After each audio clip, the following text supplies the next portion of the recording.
আম্মু কই? আম্মু ও করছো? কিছু বলবা? জানো, আমার একটা অনেক পছন্দের অফিসে অ্যাপ্লাই করেছিলাম একটা সিনিয়র পোস্টে। আচ্ছা, ওরা ইন্টারভিউতে রেখেছে, কালকে ইন্টারভিউ। বাহ, এই তো অনেক খুশির খবর শোনালে। শুকুর আলহামদুলিল্লাহ, শুকুর আলহামদুলিল্লাহ। জানো, কতবার যে ভাবছি যে ডিসেবল মানুষদের জন্য সিনিয়র পজিশনের জব হতো সংরক্ষিত, এই চাকরিটা সেরকম। আর এত বড় অফিসে এরকম চিন্তাও করি। তাহলে তুমি অনেক মন দিয়ে চেষ্টা করো, ইনশাল্লাহ হবে তোমার। আচ্ছা আচ্ছা, ঠিক আছে।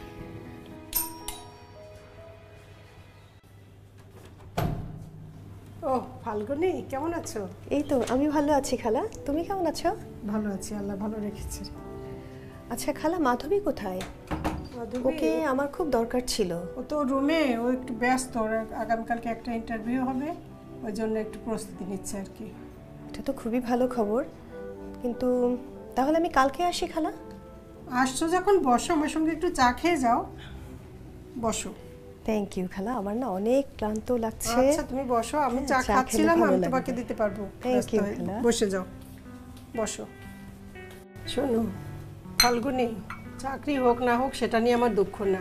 ও যে ওর নিজের মতো করে পড়াশোনা করে চেষ্টা করতেছে, এতেই আমি অনেক খুশি। যতটুকু সফলতা আসে জীবনে সেটা কম কি? আমার মেয়েটা তো জন্মগত প্রতিবন্ধী ছিল না, এটা আমরা সবাই জানি। পরে একটা অ্যাক্সিডেন্টের কারণে এরকম একটা সমস্যা হয়েছে, তা নিয়ে আমাদের কোনো দুঃখ নাই। আমরা পরিবার থেকে যতটুকু তাকে যত্ন করার, চিকিৎসা করার প্রয়োজন আমরা করে গেছি। আর ও যে ওর মতো করে বিভিন্ন জায়গায় চেষ্টা করতেছে, তাতে আমি অনেক সন্তুষ্ট, অনেক খুশি। ওর জায়গা থেকে ও যা করছে, একটা স্বাভাবিক সাধারণ মেয়েও কিন্তু সেই কাজটা করতে পারে না। তুমি জানো না, ও কিন্তু আমার কাছে একটা আদর্শ, আমার কাছে একটা অনুপ্রেরণা। যাই হোক, দোয়া করবা, সহযোগিতা করবা, যাতে নিশ্চয়ই। আল্লাহ ভালো করে ওকে। আমি মোহাম্মদ মশিউর রহমান, কাইন্ডনেস ইন্টারন্যাশনালে কান্ট্রি ডিরেক্টর হিসেবে কাজ করছি। আপা, এবার আপনার পরিচয়টা দিন। আমার নাম মাধবী আজিম। আমি আগুনে দগ্ধতাজনিত একজন প্রতিবন্ধী নারী।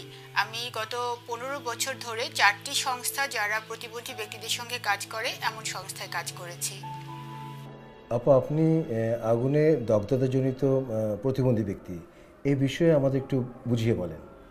আগুনে দগ্ধতাজনিত প্রতিবন্ধিতা এখন পর্যন্ত একটা আলাদা ধরন হিসেবে স্বীকৃত হয়নি। তবে আমাদের প্রতিবন্ধী ব্যক্তির অধিকার ও সুরক্ষা আইন 2013, এই আইনে ধারা 15-তে উল্লেখ আছে যে বর্তমানে স্বীকৃত ধরনগুলোর বাইরে যদি কোনো ব্যক্তি কোনো বিশেষ ধরনের প্রতিবন্ধকতা অনুভব করেন, তবে একটি আলাদা ধরন হিসেবে সেটাকে চিহ্নিত করা যাবে। তার জন্য আমাদের জাতীয় সমন্বয় কমিটি সেই দায়িত্ব পালন করবে। ত্বক শরীরের 5টা ইন্দ্রিয়ের মধ্যে সবচেয়ে ব্যাপক একটি ইন্দ্রিয়, এবং যদি পোড়ার ধরন মাত্রাটা বেশি হয়, যা কারো জীবনের উপর থ্রেট থাকে, তখন সে জীবনটা পেলেও সার্ভাইভ করলেও ত্বকের ব্যাপক অংশে এমন ক্ষতি হয় যে তার সাথে সাথে অন্য একটি অঙ্গেরও ক্ষতি হয়, এবং ত্বকের সম্পূর্ণ অথবা আংশিক অনুভূতি থাকে না।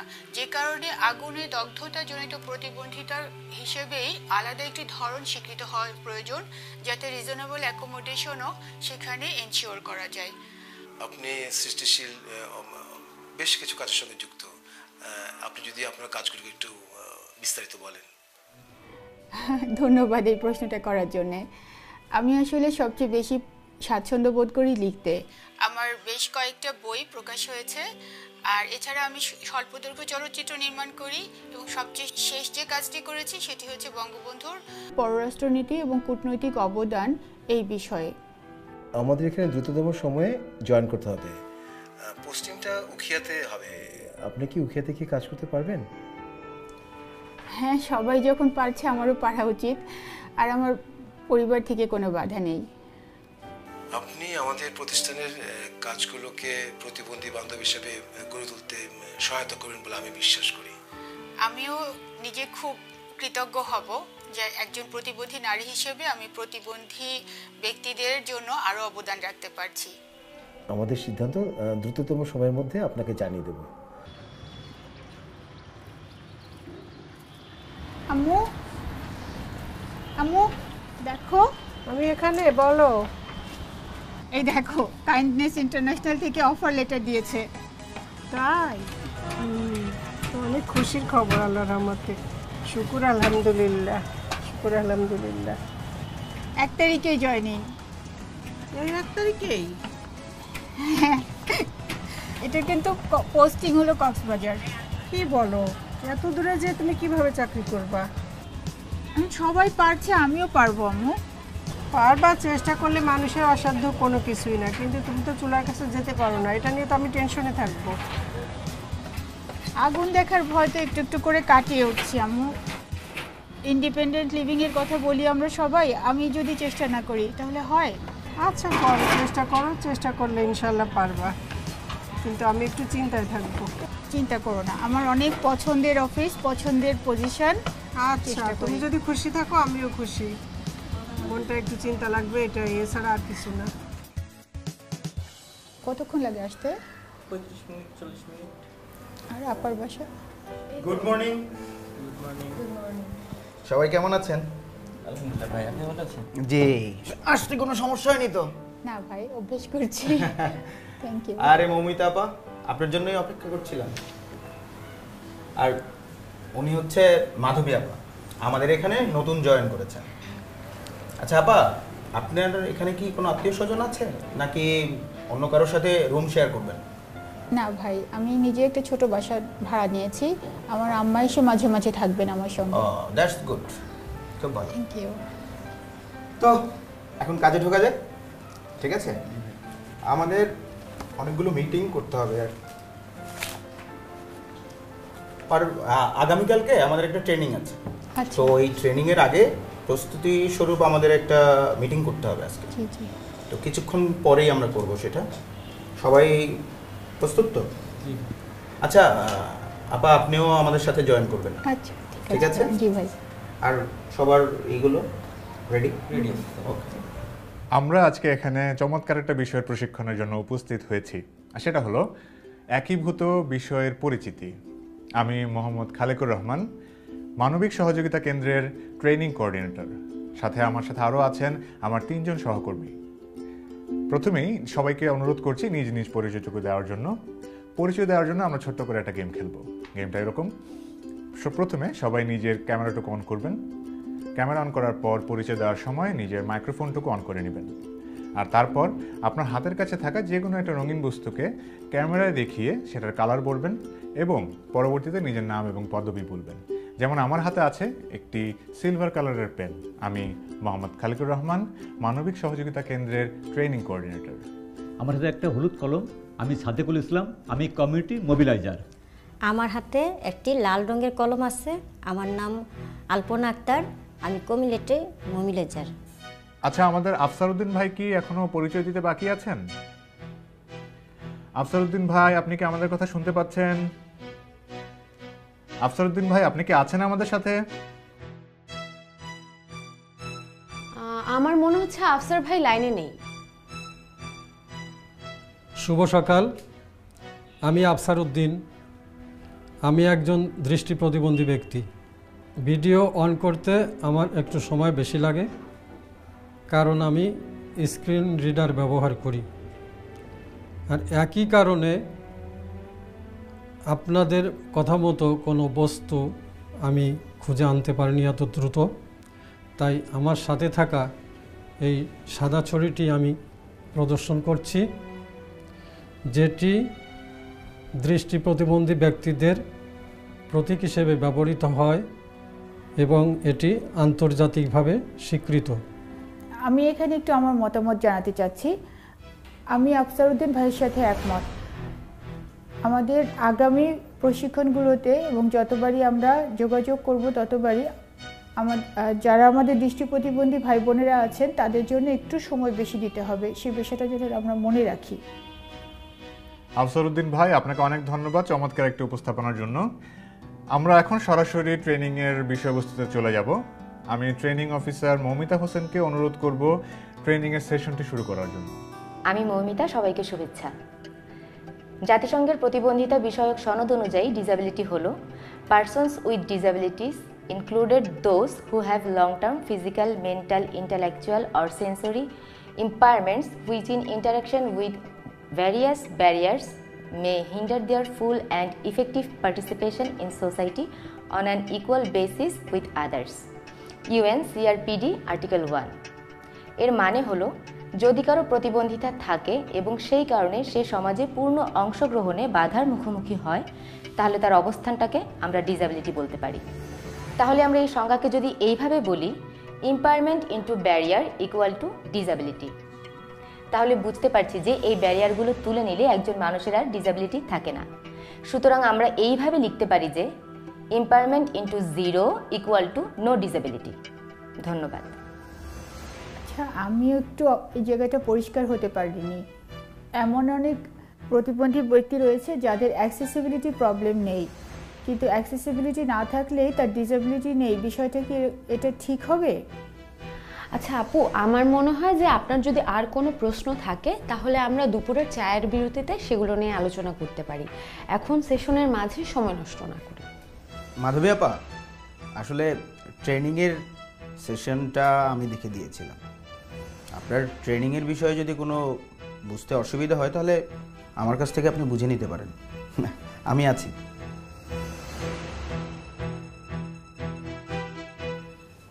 আদনান ভাই, চাচা কালকে বলছিলেন যে আপনি নাকি নতুন প্রজেক্টে সিনিয়র পদে জয়েন করছেন। আমাকেও আপনার সাথে রাখবেন প্লিজ। আপনিই শুধু আমাকে বোঝেন, অন্য কেউ তো আমাকে বোঝেই না। হ্যাঁ, রব্বানী ভাই মানে আপনার চাচা, উনি খুবই বিচক্ষণ একজন পরিচালক, আর উনি আমাকে খুব স্নেহ করেন। থ্যাংক ইউ মৌমিতা সুখবরটা দেওয়ার জন্য। আর চিন্তা করবেন না, আমি তো আছি। আপনাদের যে কান্ট্রি ডিরেক্টর, উনি তো আমাদের প্রতিষ্ঠানে অনেক বছর ধরে চাকরি করেছেন। তাই? আমার চাচাই তো তাকে আজকের এই পজিশনে আসতে সাহায্য করেছে, অথচ তাকে দেখেন কোত্থেকে সব প্রতিবন্ধী ধরে নিয়ে এসে সিনিয়র পদে বসিয়ে দিচ্ছে। আরে আপনি হচ্ছেন পরিচালকের ভাইয়ের মেয়ে, আপনার সঙ্গে কি ওরা পারবে নাকি? হ্যাঁ, কিন্তু আপনি তো আজকে মিটিংয়ে কিছুই বললেন না। উনি যে প্রথম দিন এসেই সব মডিউল চেঞ্জ করে দিলেন, আর আপনি তা হতে দিলেন? আরে আপনি শান্ত হন। আপনি কি মনে করেছেন আমি বিষয়টি খেয়াল করিনি? আমি কি এমনি এমনি ওনাকে ছেড়ে দিব? আমি এখনই ডাকছি।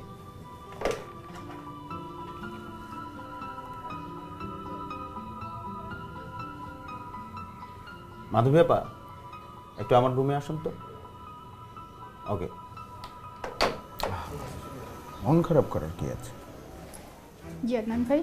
মাধবী আপা, ট্রেনিং সম্পর্কে আপনার ফিডব্যাক বলেন।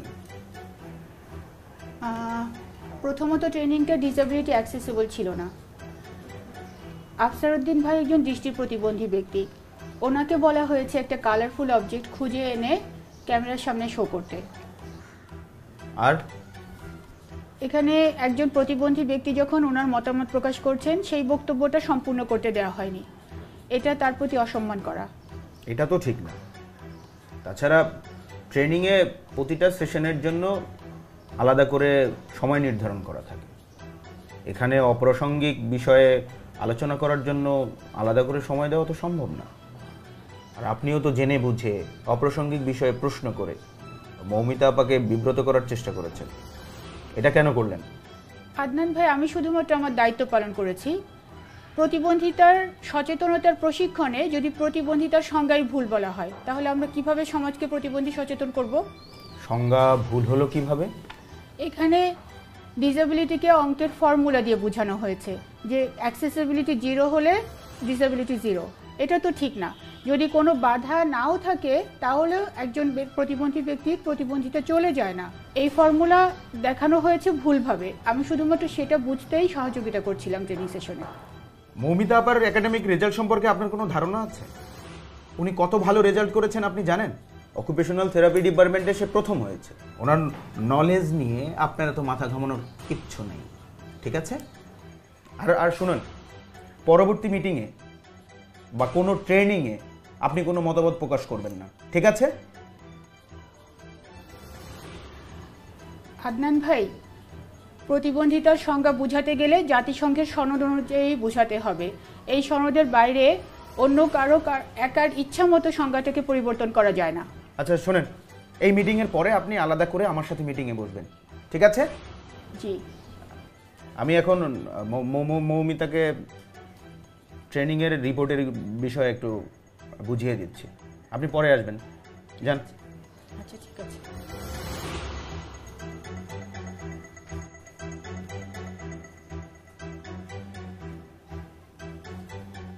আচ্ছা শোনো, রিপোর্টটা হচ্ছে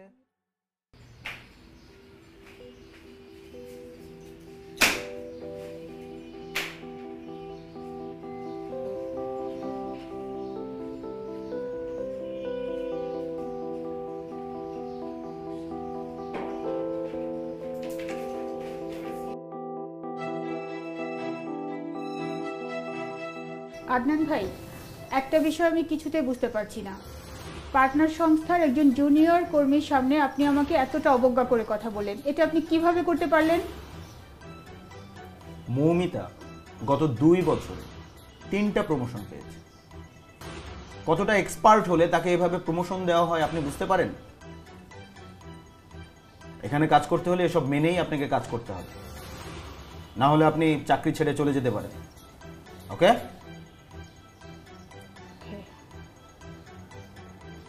আর শুনেন, আপনি কি কি কাজ করেন তা প্রতি ঘন্টায় আমাকে রিপোর্ট করবেন। আমি বিকেলের মধ্যে আপনাকে একটা রিপোর্টিং ফরম্যাট পাঠাচ্ছি।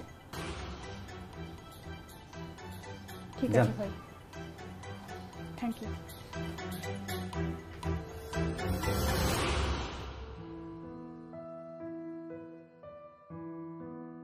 Dear Moshiur Bhai, this email is to share experience of discrimination in emergency response program.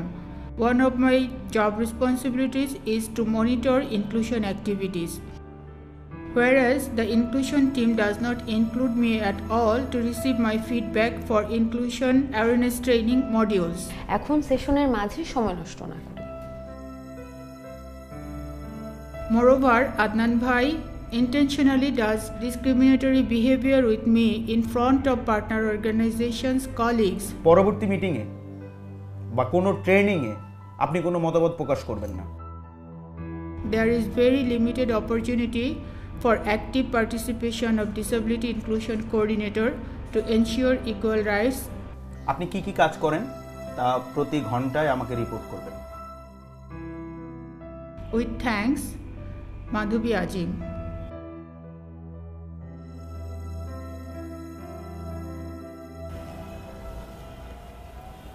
Falguni, এসেছো? হ্যাঁ, এই তো খালা, কেমন আছো তুমি আজকে? ভালো আছি আল্লাহর রহমতে। আমার শরীরটা তো ভালো আছে মা। মাধবী তো সারাদিনে একটা ফোন দিল না, এটা নিয়ে টেনশন লাগছে আর কি। কেমন আছো আল্লাহ জানে। এত টেনশন করতে পারো? আচ্ছা দাঁড়াও, আমি তোমাকে ওর সাথে ভিডিও কলে কথা বলে দিচ্ছি।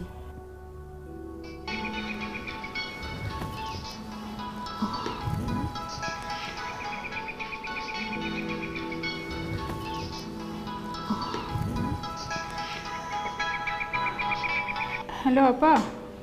কিরে মাধবী, আজকে সারাদিন নাকি তুই খালার সাথে একবারও কথা বলিসনি?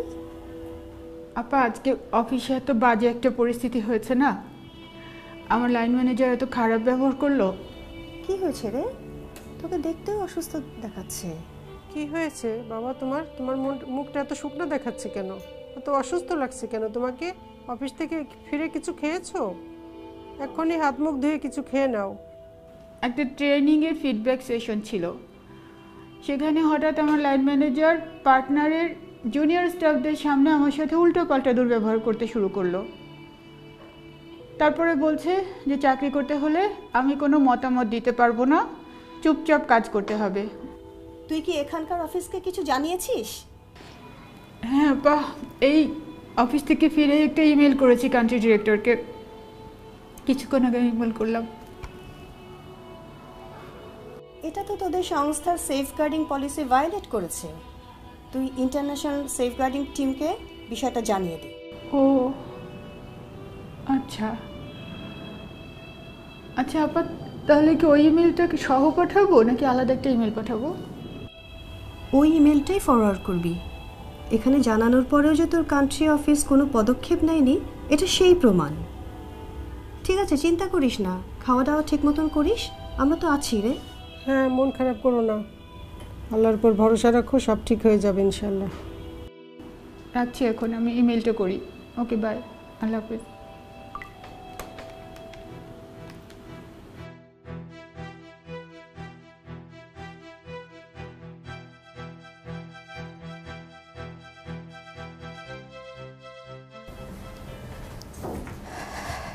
আপা বসেন।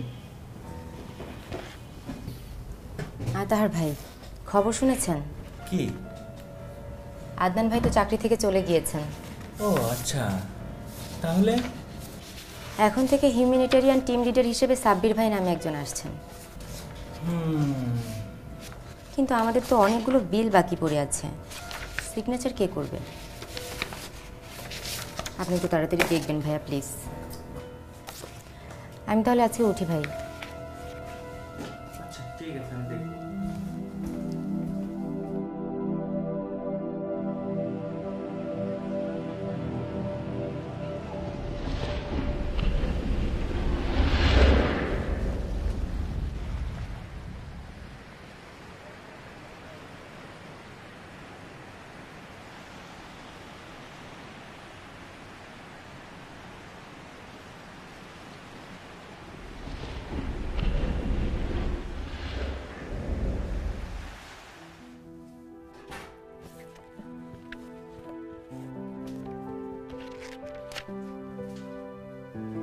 আরে বাহ, এখানে দেখি থিয়েটার ফর ডেভেলপমেন্টের উপরে বই আছে।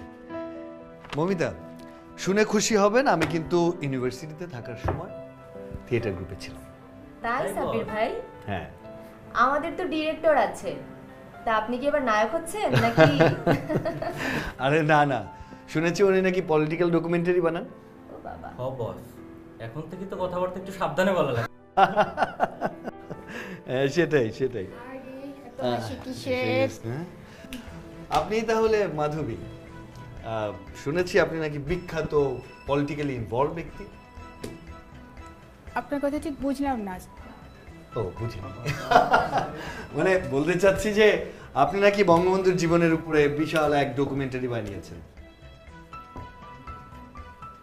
এমন ডকুমেন্টারি দেশের সাধারণ যে কোনো নাগরিক বানাতে পারে, তার জন্য তো পলিটিক্যালি ইনভলভ হওয়ার প্রয়োজন নেই। চা খাই, সবাই বানাতে পারে, দেশের সবাই বানাতে পারে। হ্যাঁ, আপনি পারেন সাব্বির ভাই। আর পারলাম কোথায়।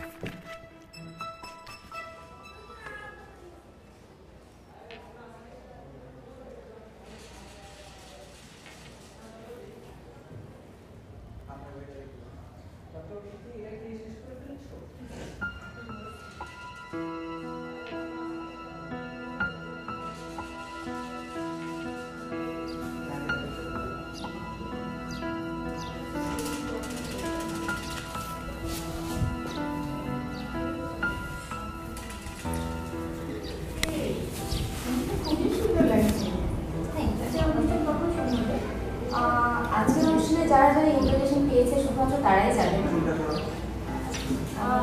সাব্বির ভাই যাদেরকে ইমেল করেছেন আর কি, আপনি কি ইমেল পেয়েছেন? আমি ঠিক জানি না আসলে, আপনি কাকে একটু সাব্বির ভাইকে জিজ্ঞেস করে দেন। ইন্টারন্যাশনাল ডিসএবিলিটি ডে প্রোগ্রামে আমাদের ইনভিটেশন আসতে হবে, একটু কথা বলো। আমি তো কাজ আছে, একটু আসছি।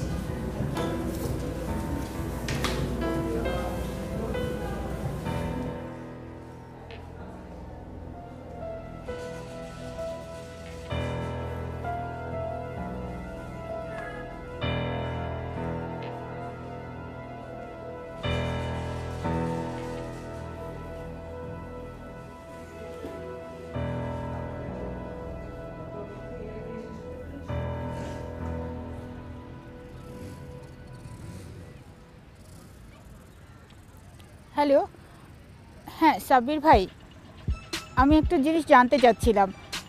আজকে আন্তর্জাতিক প্রতিবন্ধী দিবস, আর আমাকে ইনক্লুশন কোঅর্ডিনেটরকে আপনি রাখেননি, ইমেল করে অন্য সবাইকে অনুমতি দিয়েছেন অনুষ্ঠানে থাকার, এটা কেন হলো? অফিসে ফিরে এসে আপনি কি ব্যাখ্যা করবেন? অনুষ্ঠান তো শেষ করেই আপনার অফিসে ফিরবেন, তখন আর ব্যাখ্যা করে কি হবে? ঠিক আছে।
আচ্ছা, এই গ্রুপটা কতদিন হলো?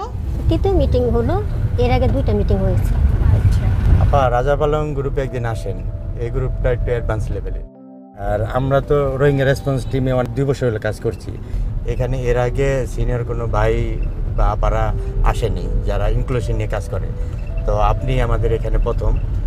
তো আপনি একদিন আসলে আমরা উপকৃত হব এবং আপনাকে আমাদের খুব দরকার।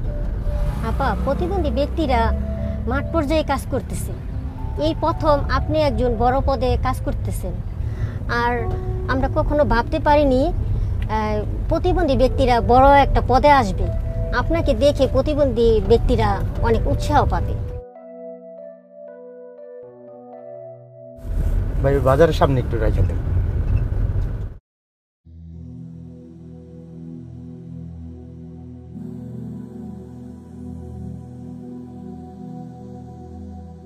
সাব্বির ভাই। ও মাধবী আপা, ফিল্ড থেকে ফিরতে এত দেরি হলো?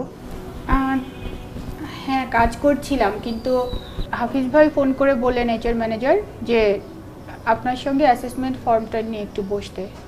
অ্যাসেসমেন্ট ফর্ম না? ওকে।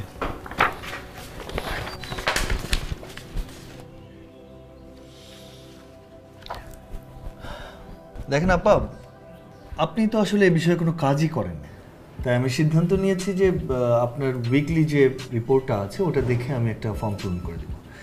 আসলে এই বিষয়ে কথা বলার মতো কোনো কিছু নাই। সাব্বির ভাই, আমি কিন্তু কয়েকবার বলছিলাম যে উইকলি রিপোর্ট ফরম্যাটে ওয়ার্ড ফাইলগুলো অ্যাটাচমেন্ট হিসেবে দেওয়া যায় না। ওই ফরম্যাট অনুযায়ী আমার সব কাজে রিফ্লেকশন আসে না। একটু আমাদের বসতে হবে ফরম্যাটটা নিয়ে। দেখেন, আমার কি করার আছে? আমার তো কিছু করার নাই। আমাকে তো রিপোর্ট দেখতে হবে, রিপোর্ট দেখেই কাজগুলো করতে হবে, তাই না? আশা করি বুঝতে পারছেন। ঠিক আছে।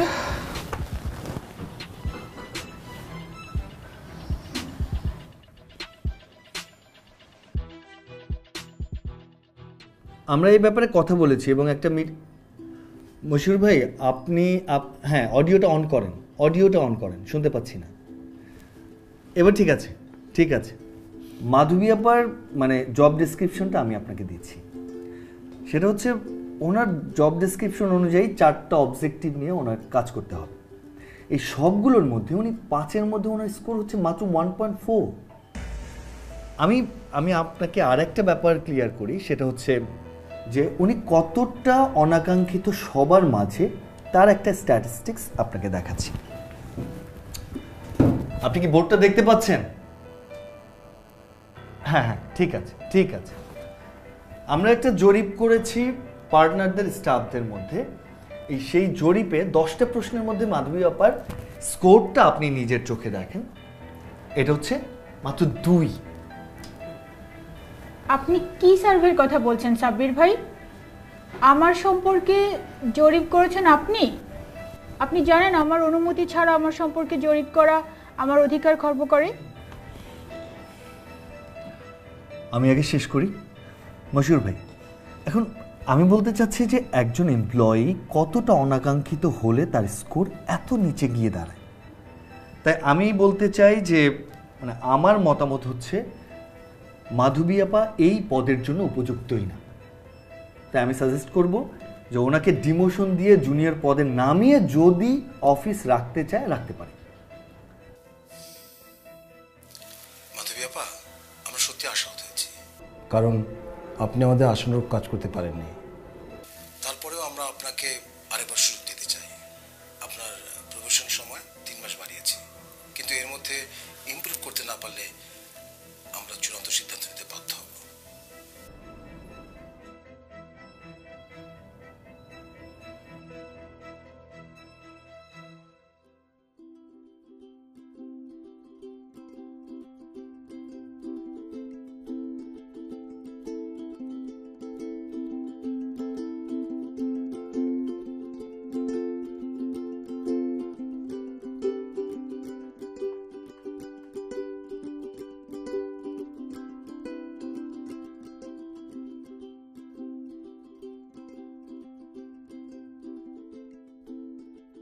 তোমার তো ফোন আসছে।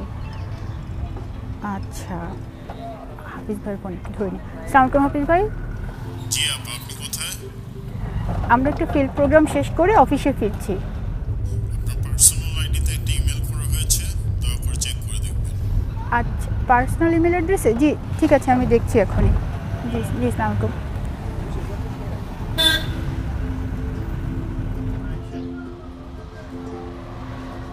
লেটার অফ টার্মিনেশন মানে কি?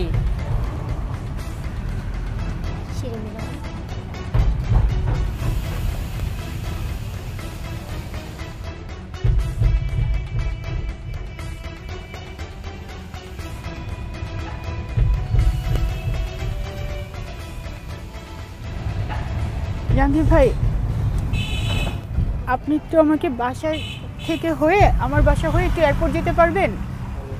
অফিসে যাবেন না রাপা? অফিসে যে আর কোনো কাজ নাই, এয়ারপোর্ট চলেন।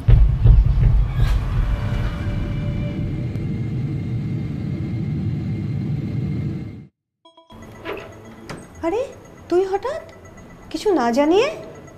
আয় আয়, ভেতরে আয় আয়।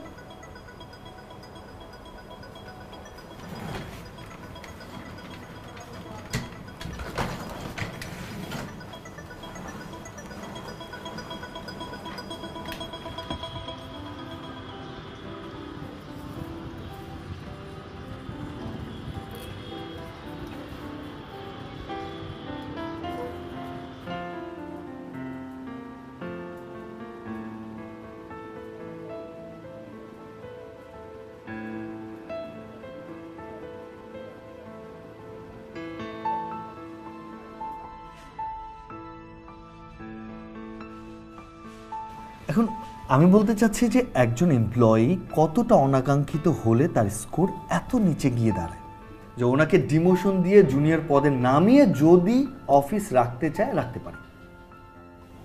ফাল্গুনি, ও তো খুব ভেঙে পড়েছে, ওকে একটু বোঝাও মা। ওর খুবই মন খারাপ, ওর জন্য আমার খুবই টেনশন লাগতেছে, একা একা থাকে।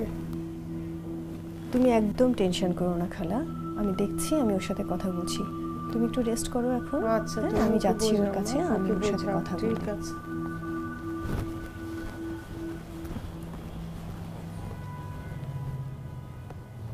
মাধবী,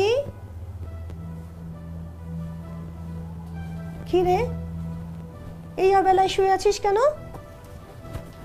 ওঠ তো, ওঠ ওঠ, উঠে বস। এত ভেঙে পড়লে চলবে? হ্যাঁ, শক্তি কোথায় পাবি? ওঠ ওঠ ওঠ, উঠে বস, উঠে বস, উঠে বস।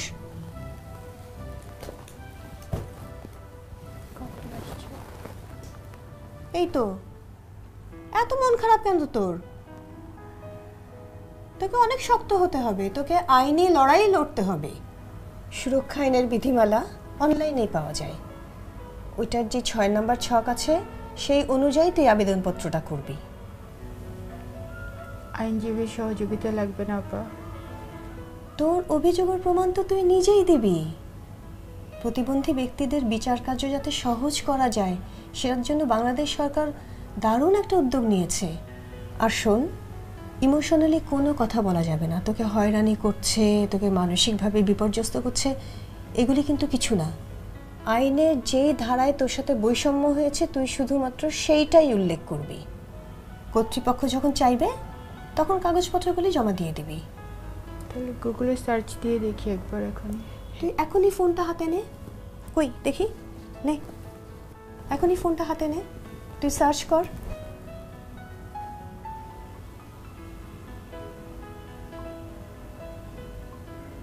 এই তো দেখো, এই যে এখন তুই প্রত্যেকটা জিনিস একদম খুঁটিয়ে খুঁটিয়ে দেখ। এটার 6 নম্বর ছক যেটা, সেটার মাধ্যমেই তুই তোর আবেদনপত্র জমা দিতে পারবি। তোমাকে থ্যাংক ইউ।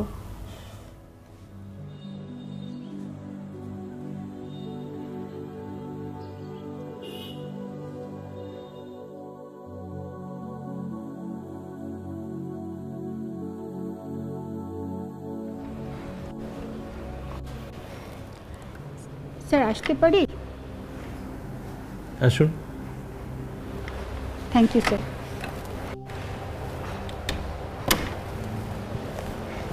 স্যার আমার নাম মাধবী আজিম, আমি আপনাকে সকালে ফোন করেছিলাম। বসুন। Thank you sir. স্যার আমি তখন ফোনেই সবটা আলাপ শেষ করতে পারিনি। আমি কাইন্ডনেস ইন্টারন্যাশনাল সংস্থায় ডিসেবিলিটি ইনক্লুশন কোঅর্ডিনেটর হিসেবে কাজ করছিলাম। প্রভিশন পিরিয়ড শেষ হয়েছে, কিন্তু আমার প্রভিশনের অ্যাসেসমেন্ট নেগেটিভ দেখিয়ে আমাকে চাকরি থেকে বহিষ্কার করা হয়েছে। আমি এই অন্যায়ের প্রতিকার পাবার আশায় আপনার এখানে এসেছি।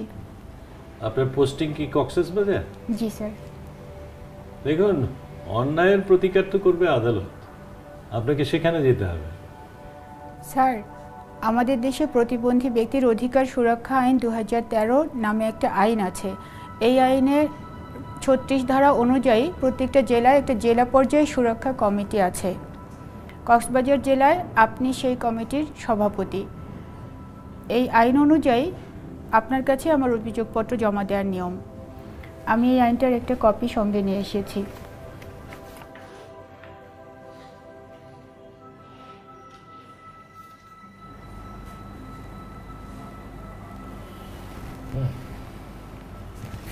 আমার আবেদনপত্র সঙ্গে আছে।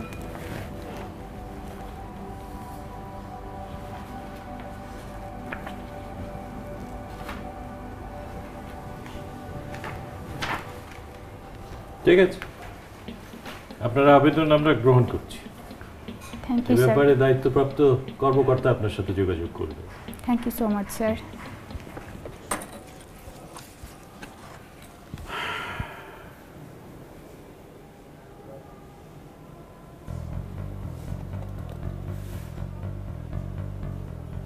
আপনি কি মাধবী আজিম?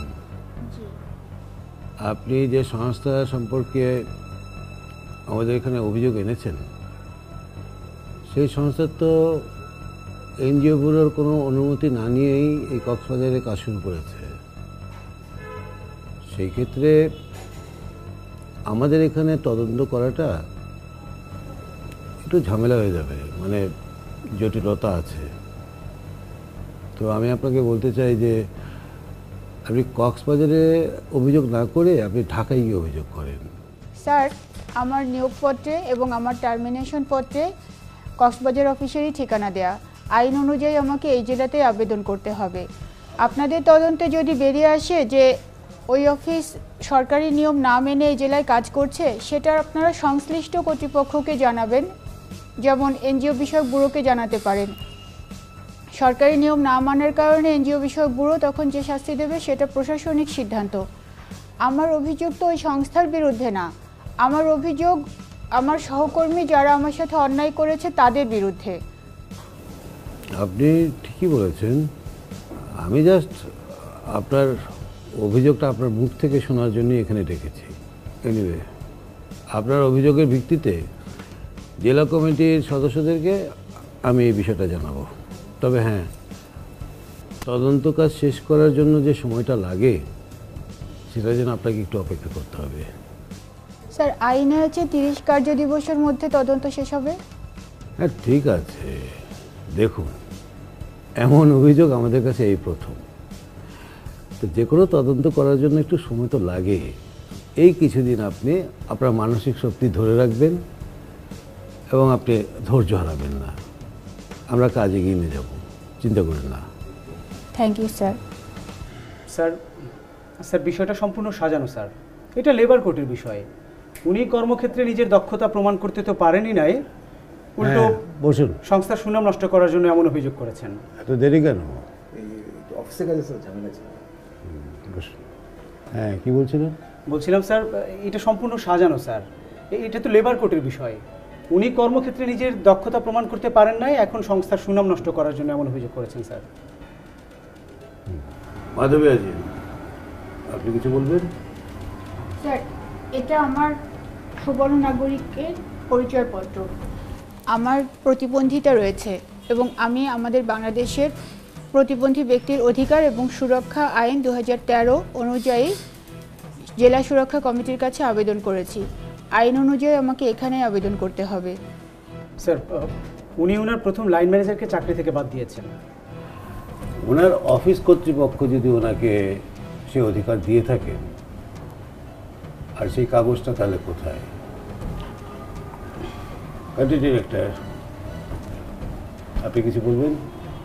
না মানে ওনার অভিযোগের ভিত্তিতে আন্তর্জাতিক অফিস তদন্ত করেছে স্যার, এবং সেই রিপোর্ট আছে আমাদের কাছে। বাহ, তাহলে এক্ষেত্রেও তো দেখা যাচ্ছে যে মাধবী আজিমের অভিযোগ সত্য ছিল, সঠিক ছিল। তাহলে সেই রিপোর্টটা কি মাধবী আজিমকে দিয়েছিলেন? মাধবী আজিম, আপনি কি ওনার সেই রিপোর্টটা পেয়েছিলেন? না স্যার, আমি এইচআর ম্যানেজারের কাছে কয়েকবার চেয়েছিলাম। উনি বলেছিলেন কান্ট্রি ডিরেক্টর নিজে মুখে আপনাকে সরি বলেছেন, রিপোর্টের কি আর দরকার আছে? দেখুন, মাধবী আজিম ওনার সব তথ্য প্রমাণাদি আমাদের এই অফিসে জমা দিয়েছেন। আর আপনারা যে ওনাকে সহযোগিতা করেছিলেন সেই কাগজপত্র 3 দিন কার্যদিবসের মধ্যে আমাকে জমা দেবেন। স্যার স্যার, এটা একটা ভিত্তিহীন অভিযোগ স্যার, আপনি এটা খারিজ করে দেন স্যার। আরে উনি তো আরও অভিযোগ করেছেন আপনাদের অফিসে, আপনাদের প্রতিষ্ঠানে প্রতিবন্ধী বান্ধব টয়লেটই নেই। স্যার উনি বলেছিলেন, কিন্তু আমরা আসলে বিষয়টি ভুলে গিয়েছিলাম। স্যার, ভাড়া করা বাড়িতে অফিসের কাজ চালাতে হয়, এত আবদার রাখা কি সম্ভব হয় বলেন? শোনেন, আপনাদের প্রতিষ্ঠানে ওনাকে যখন আপনারা নিয়োগ দেন, কীভাবে নিয়োগ দেন? একজন প্রতিবন্ধী ব্যক্তির কোটায় নিয়োগ দেন, তাই না? তাহলে আপনাদের অফিসে প্রতিবন্ধী বান্ধব একটা পরিবেশ তৈরি করতে হবে, সেটা ওনাকে দিতে হবে, সেটা করেননি। আমাদের গণপ্রজাতন্ত্রী বাংলাদেশের সংবিধানে 27 নম্বর অনুচ্ছেদে স্পষ্টভাবে লেখা আছে, সকল নাগরিক আইনের দৃষ্টিতে সমান এবং আইন সবার জন্য একেবারেই সমান। এখানে রাষ্ট্রের সর্বোচ্চ আইন দ্বারা প্রতিবন্ধী ব্যক্তিদের অধিকার স্বীকৃত রয়েছে কি না? আপনারা মাঠের কাজে স্বাস্থ্যসেবার বিষয়ে কীভাবে কাজ করবেন যদি নিজেদের সংস্থায় নারী প্রতিবন্ধীদের স্বাস্থ্যসেবা নিশ্চিত না করেন? মাধবী আজি, আপনি কি এর প্রতিকার দাবি করেন? জি স্যার, প্রথমত আমার বহিষ্কারের যে চিঠি দিয়েছেন সেই চিঠি ফিরিয়ে নিতে হবে, আমার নিয়োগ পুনর্বহাল করতে হবে, আমাকে স্বাস্থ্যসম্মত কাজের পরিবেশে কাজ করতে দিতে হবে, আমার অধিকার ফিরিয়ে দিতে হবে। দ্বিতীয়ত, একজন প্রতিবন্ধী ব্যক্তিকে অনাকাঙ্ক্ষিত ব্যক্তিতে পরিণত করার জন্য যিনি একটা অন্যায় সার্ভে করেছেন তার বিরুদ্ধে শাস্তির ব্যবস্থা করতে হবে। মানব সম্পদের নীতিমালা অনুযায়ী সংস্থা সেটা করবে। আমাকে এভাবে মানসিকভাবে বিপর্যস্ত করার জন্য এবং আমার 15 বছরের পেশাগত সুনাম নষ্ট করার জন্য তার আর্থিক ক্ষতিপূরণ কতটা হবে সেটা জেলা সুরক্ষা কমিটি আর্থিকভাবে সেই ক্ষতিপূরণটা নির্ধারণ করবেন।